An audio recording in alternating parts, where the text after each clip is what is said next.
Democratic Senator Tammy Duckworth of Illinois, who's been kind enough to join us. Senator, we're all parents here, and no matter what age your children, you know how difficult it is during these times.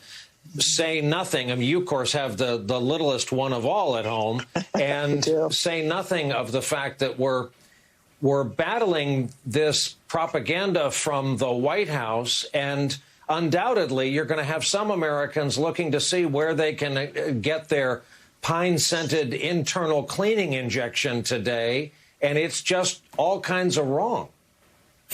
Oh, my gosh. You know what? I'm so glad I had my conversation with a 5-year-old about not ingesting Tide Pods.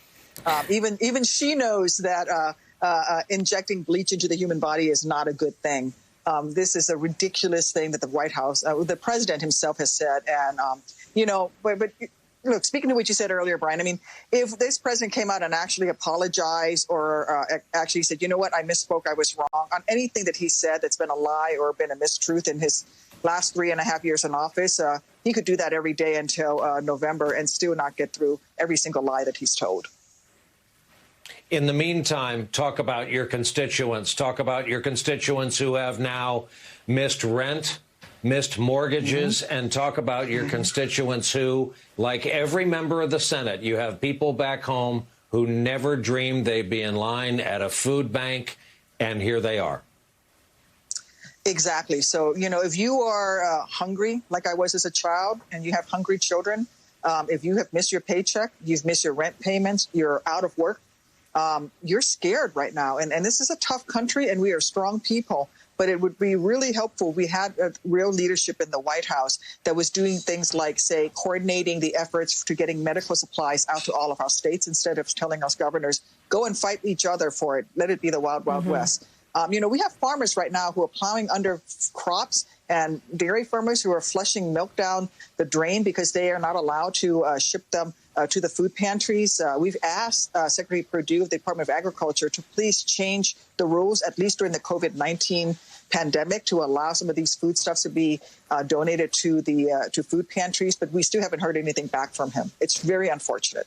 Senator Duckworth, Brian and I spent 2 hours focused on the questions around testing. And one thing that everyone agrees on in the scientific community and at the state level is that without testing, it's impossible to have an informed conversation about opening up anything. Where do you think we are right now, and where do you want to get to for your state and for the country at large on testing? Well, we need widespread testing that should be available. And right now we don't have it. And we've asked the White House time and again, something as simple as how many tests do you think we need, or how many tests do you actually have? Do you know how many tests you have?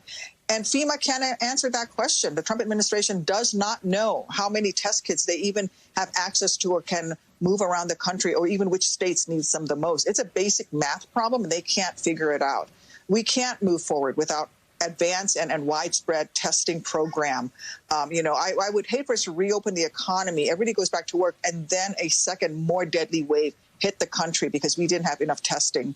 And frankly, right now, I think the way we move forward is to do it cautiously, but in such a way that we don't actually create another spike in infections.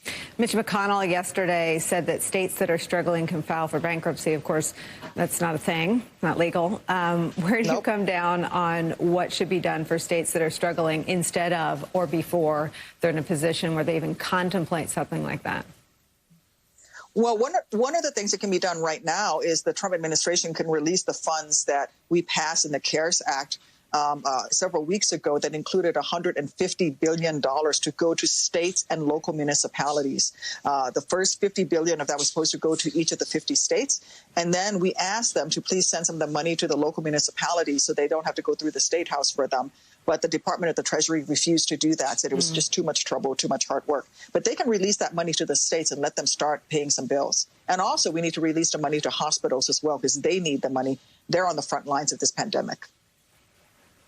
Senator Tammy Duckworth, Democrat of Illinois. She has served her country overseas and has served her country as of now in her kitchen. Thank you very much for having us in this afternoon and taking our questions, Senator. We appreciate it. Stay well. Good luck to you. Coming up for us. Thank you.